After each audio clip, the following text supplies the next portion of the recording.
Raidījums taps ar Sijā Motofavorīts atbalstu.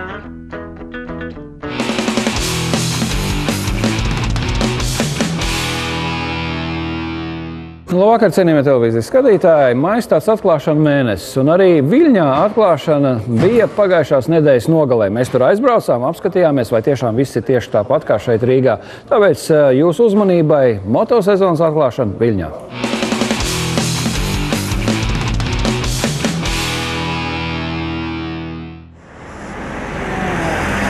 No, uz kurien tad braucam?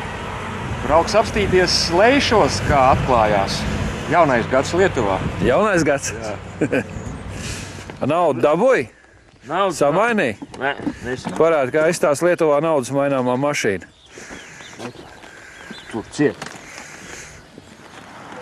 Motosezonas atklāšana Baltijā ir ar nelielu laika nobīdi. Ja Latvijā un Rīgā motosezonas atklāšana ir aprīlī pēdējā sestdienā, tad Lietuvā un Igaunijā ir maija pirmā sestdiena. Un tā 5.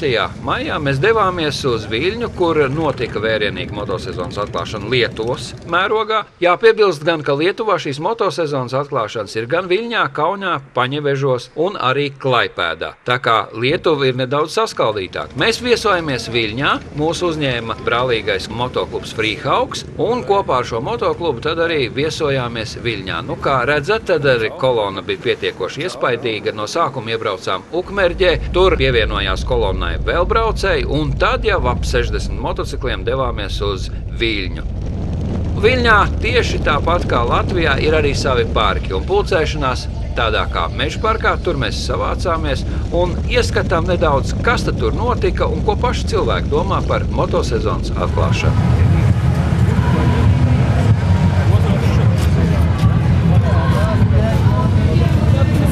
No kā latviešiem veicās?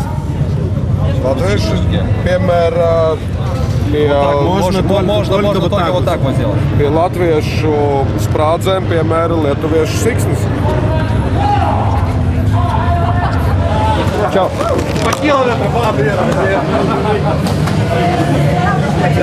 Čau!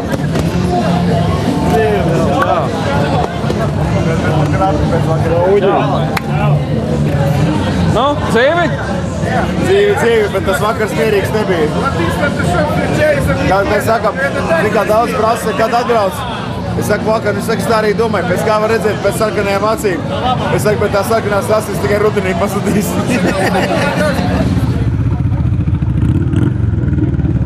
Šitā nuostabu gaminantį gėrimą, kuris vadinasi alus iš kitos pusės sula. Taigi, į vietas, dėmesio, einam! Eina, o, sakiau, kad šitas dėdė balsas. Jau stalas ir linko, Yes! Nugalėtojas! Смотри! Вот мы не знаем, мы с Латвии, мы не знаем, как в Вильнюсе открывается мотосезон. Nu, atklāšanā mēs savācamies, sastājamies kolonā un braucam cauri visai pilsētai. Un, protams, līksmojam, priecājamies. Как выходной, так город, как бы он свободный, нету больше много машин. Ну, а какие мероприятия? Сейчас у вас... Я сейчас смотрю, сейчас концерт идет, да? Какой-то. Что еще будет? Будет концерт, потом поедем по городу, по улицам поедем, потом обратно сюда. Еще будет какая-то еще другая группа будет играть. Ну, какой-то тут будет стриптиз. Это уже вечером. Это уже вечером. Нет, здесь какой-то. Не стриптиз, а какие-то еще тут девушки танцевать будут. Вот, не так сказал.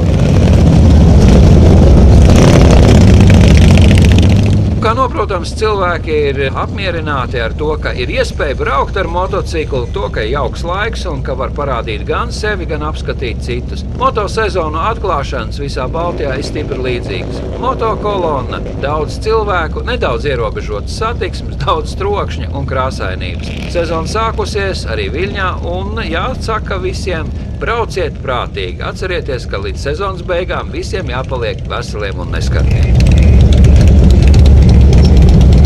Привет! Ой, еле живой.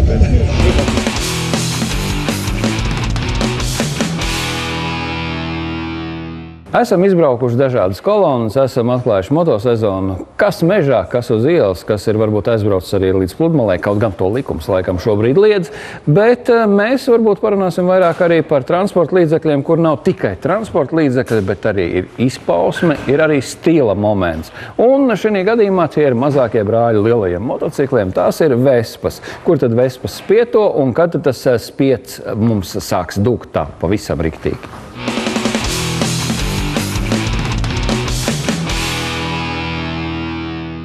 Neoreālisms, itāļu kino, zelta dzīve. Kas ar to visu kopīgi saistīts? Protams, ka ir saistīta arī tehnika. Mēs jau zinām, ka ir tāda lietiņa kā Vespa, mazais apaļais braucamais, ar kuru itāļi dumpojās. Itāļu jaunatnē pat bija savs virziens, kur visi brauca nevis ar Harlejiem, nevis ar kaut kādiem naidīgiem motocikliem, bet brauc ar draudzīgajām lapsanītēm. Un arī šodien Latvijā lapsanīte ir ienākusi, pieteikusi sev kā stila produktu, kā transporta līdzekli un arī kā dzīves stili. Tad arī par šodien parunāsim par to Vespa, dzīves stils, izpratne un transports.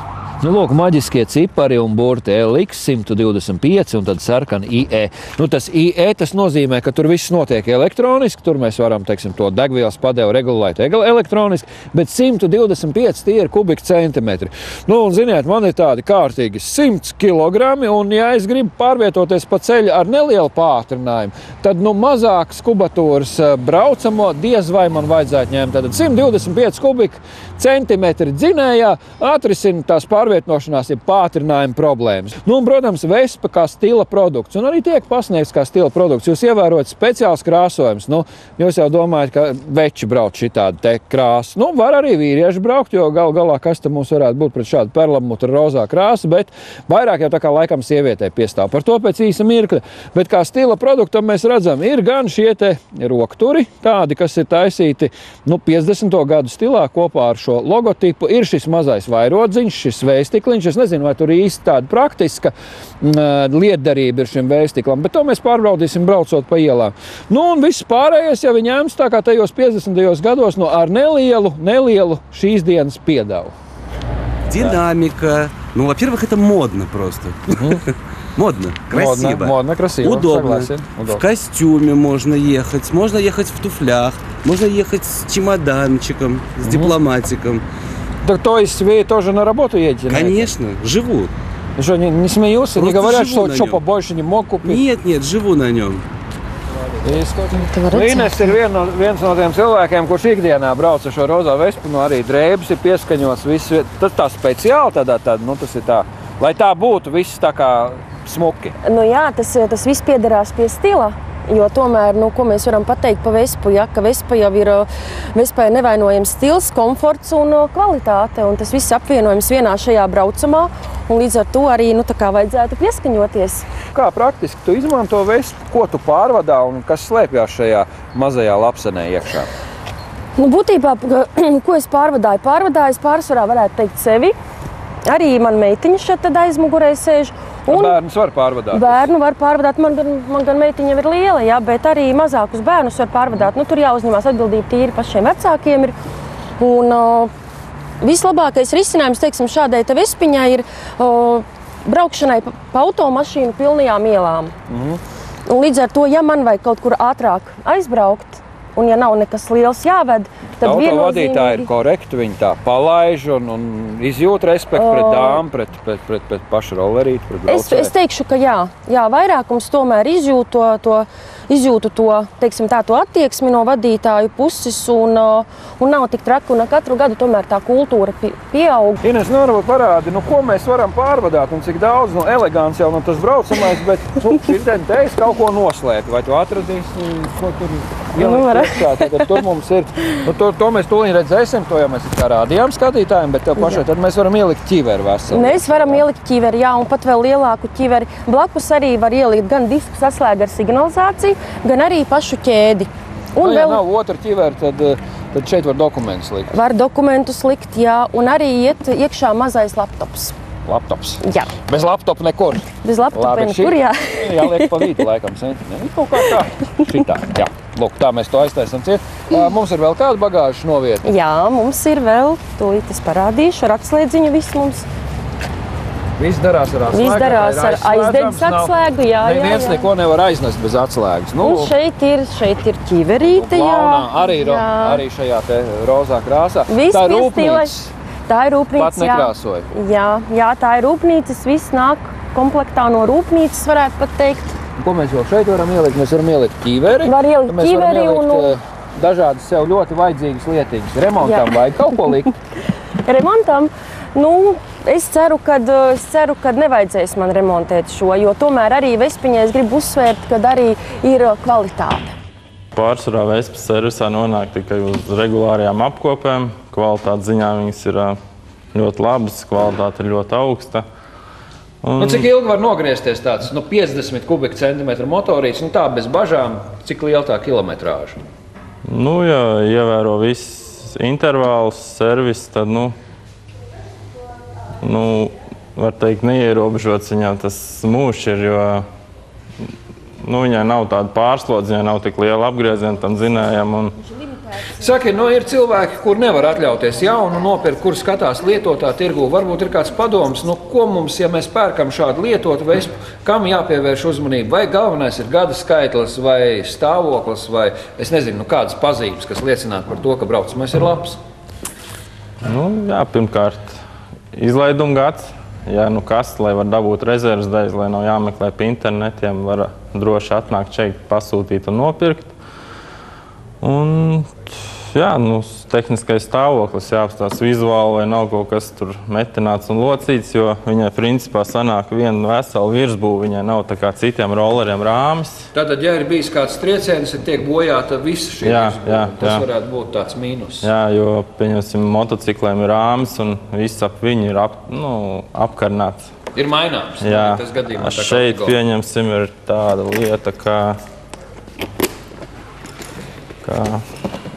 šis te ir tā kā automobīlim vesels korpus, nesošā virsbūve.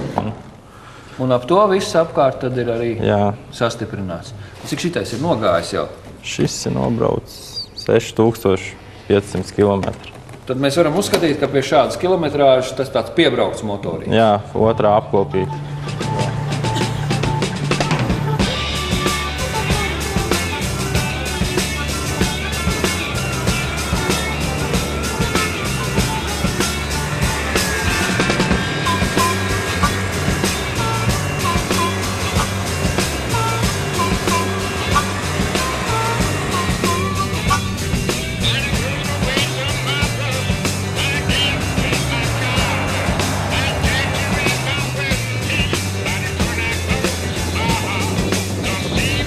Lai jūs nedomātu to, ka ar šo te tikai dekoratīvu varam zīmēties pa ielām, kad tas tāds nopietnas transporta līdzeklis, tad mēs parādīsim, ka arī es tāds normāls kartupeļu maisi, divi kartupeļu maisi, 3 kartupeļu, cik kartupeļu maisi? Labi, lai būtu divi. Ja mēs varam pabraukt, un tas aparātiņš kā transporta līdzeklis ir pilnīgi derīgs. Ja? Tā mēs tagad divatā pārvietojamies pa šo mazo laukumu un demonstrējam, ka diezgan jāstri un patiesībā pat, ja vajag, arī ātri varam pabraukt.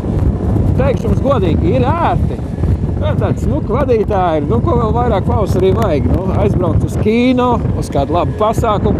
Galvenais tomēr ir atcerēties, ka ķiverēm galvā ir jābūt, lai arī tas viss izskatās tā ļoti rotaļīgi, bet ātrums dara savu. Un ja kādreiz sanes, tad atcerieties, ķiverē jābūt galvā, ne tikai smukai, bet arī pareizai.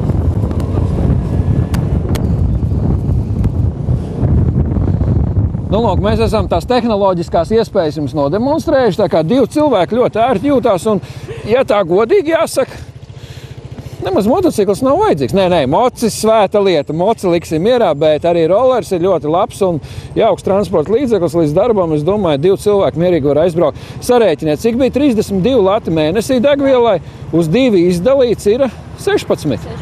16 lati, ja divatā brauc uz darbu. Diezgan viegli pat arī 2 cilvēkiem braukt, un jūs tūņās redzēsiet pātrinājumu. Ja? Tagad mēs braucam vienmērīgi tāpatās kā automobīls, un es pātrinos! Ne tikai dāmas var braukt, bet arī veči ļoti normāli 125 var braukt. Un ziniet, smaidiet vai nesmaidiet, man pilnīgi vienalga, ko jūs par to krāsu domājat. Krāsa ir ļoti super.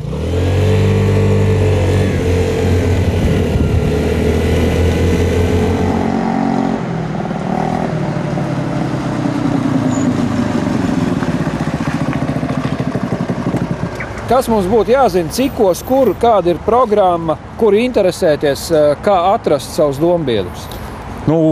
Centrālais midzens mums ir vespas5.lv, caur kuru mēs varam iziet uz visiem sociālajiem info tīkliem.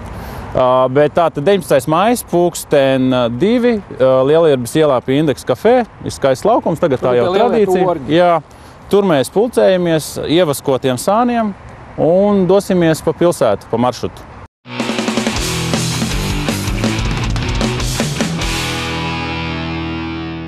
19. maijs, kas jums jāatcerās, Indeksa kafejnīca tur pie tiem lielajiem torņiem, tur tad arī vespas spietos. Ja jums ir vespiņi, tad aizbrauciet un izbrauciet šo neaizmirstamo līkloci. Tas maijā laikam būtu viss, jo tad būsim atvērušies un atklājušies, izbraukuši līkločos, izbraukuši gan Pērnavā, Tallinā, Viļņā, Rīgā ar motocikliem, un priekšā mums ir lielā sezona, mēs varēsim braukt apkārt visai plašai pasaulē. Bet, ja arī vēl par sezonas atklāšanām, tad arī Nacionālais amatieru čempionāts ir atklājis savu sezonu, un, protams, tā ir sacīkste. Rezultāti un mirkļi no šīs sacīkstes.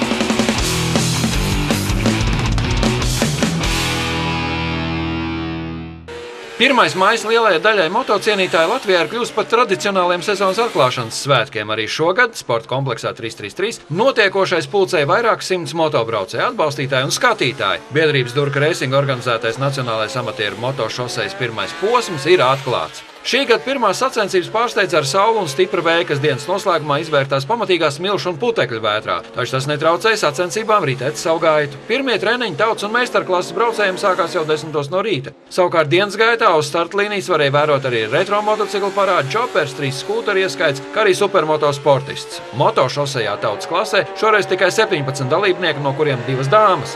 Rezultātā 2 braucienu summā pirmā vieta Didzim Trubam, no kura tālu neatpalika arī pieredzējušais braucējs Kaspars Brīgsne un Ingus Ezernieks. Gaidītākā un saspringtākā cīņa, protams, meistarklasē. 4 no 11 sportistiem šogad meistarklasē brauc pirmo reizi, demonstrējot ne tikai lieliski sagatavotu mototehniku, bet arī profesionālu brauktprasmi. Spriedzi bija sagaidām arī ātrāko braucēju vidū, taču arī jaunpienācēji Kauls Margevičs un 16 gadus jaunais Jānis Eglīts pārsteidz apkārtējos ar cīņas paru un neatlaidību. Pirmā vieta jāatzīst bez pārsteigumiem Latvijas un Baltijas motošosejas čempionām Jurim Zalānam. Starp abām baiku klases ieskaitēm trasē devās arī čoperu klases dalībnieki, kopskaitā 10, no kuriem labāko rezultātu nemainīgi uzrādīja Modris Friedenbergs. Nākamās sacensības jau 9. jūnijā Biķernieku sporta kompleksā Rīga.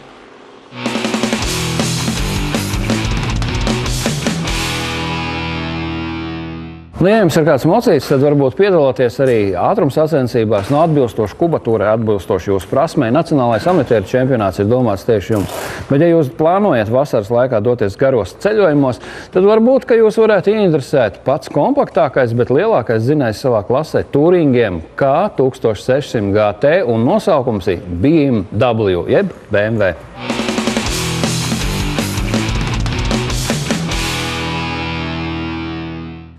BMW K1600 GT vairs nav nekāds jaunums. Tas jau vago ceļus gan Eiropā, gan Amerikā, bet mēs arī savos raidījumos esam stāstījuši par tām inovācijām, kuras ir šajā milzīgajā turerī. Lielākais dzinējs BMW saimē 1600 kubikcentimetri šim motociklam un pats kompaktākais. Iedomājieties, 6 cilindri rindā un tie visi saspiest kopā tā, ka izskatās nelielāks kā 4 cilindru motors. Turklāt arī motora masa nepārsniedz 100 kg.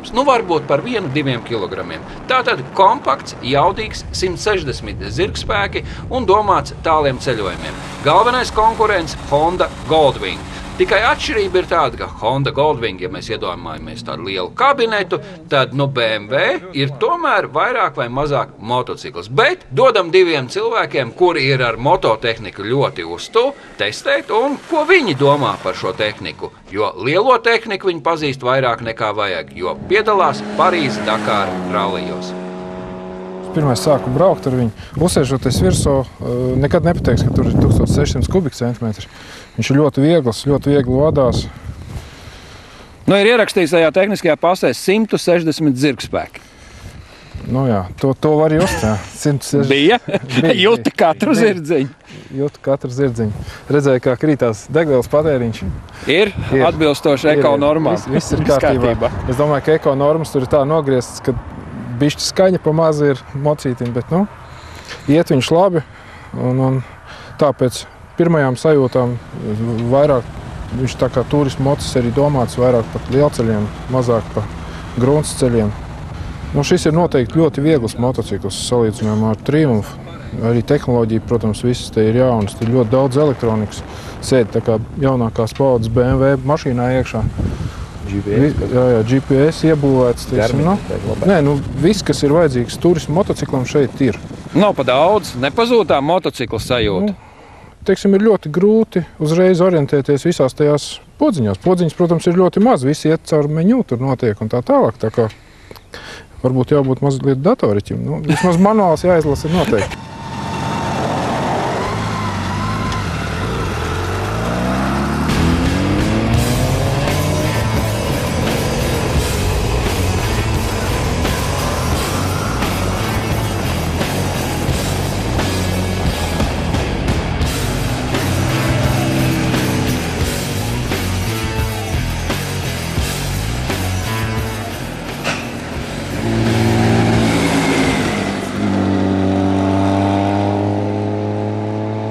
Roberta, tavs kā braucēja viedoklis. Man likās, ka stilīgs baiks, ļoti viegli vadās, zem sēdi.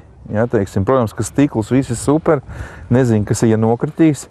GPS ļoti labi mākas tādi rīkoties, Garminī iemontēts, jā. Garminī labs, nezinu, cik liela bāka ir.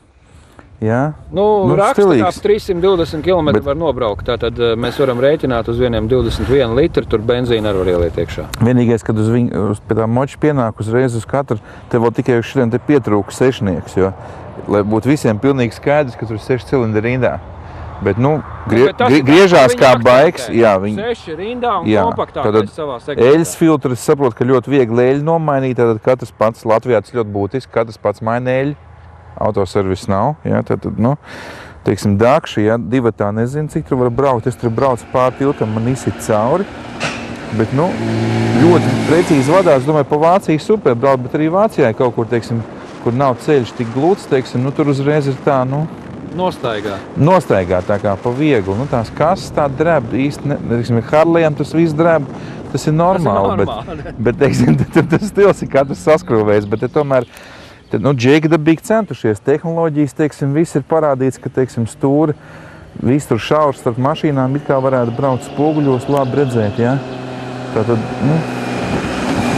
braukt ir prieks, viss ir super, ja, teiksim, bet, es saprotu, ka vienīgā lieta, kas Latvijā 3000 lētāk maksā, ja? Tad Vācijā 25 000, Latvijā 22, ja? Jā. Tātad, jau. Ir kādas lietas, kur mēs arī atlaidi, jā, tas jau ir būtiski, ja, teiksim, bet tam savām uzdevumam šis motocikls atbilst vai nē? Ceļojums. BMW, kults, nosaukums, pa dārgo. Teiksim, ja tā ņem. Bet, ja cilvēks pērk BMW, tas apliecina, ka viņš to var atļauties, forši. Nezinu, vai tas ir no tā skarbā praktiskuma, protams, ka nē. Bet pa skaisto forši, domāju.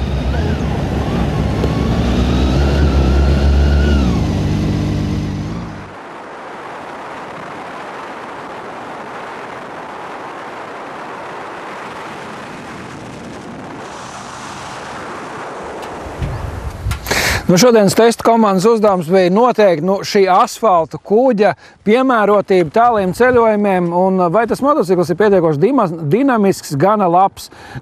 Ko es varu teikt no tām savām sajūtām? Ar tehnoloģijām viss ir kārtībā.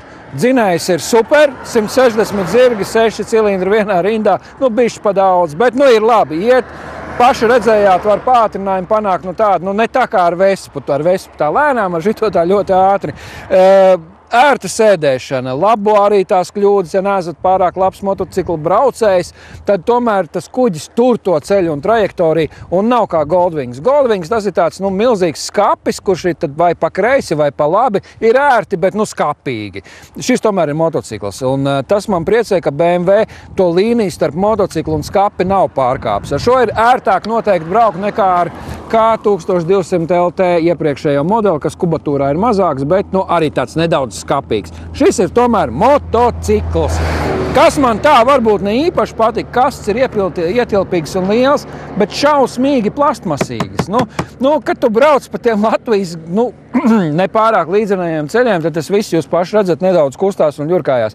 Pa Eiropu ir ok, bet kā pie mums, es nezinu, kā turēsies. To mēs redzēsim laika gaitā, bet neapšaubām šī vasarā mēs vēl izbrauksim ar BMW produktiem un nākošo es piesaku to apvidnieku, un tam mēs tā ritīgi gan ar šādu apvidus mašīnu, gan ar to apvidus mocīti iespērsimies iekšā kārtīgās kāpās, tur, kur ir dažādi akmeņi, un tad paskatīsimies Parīzi, Dakāra, Parīzi vai Grobiņa, Liepāja. Kurš uzvarēs?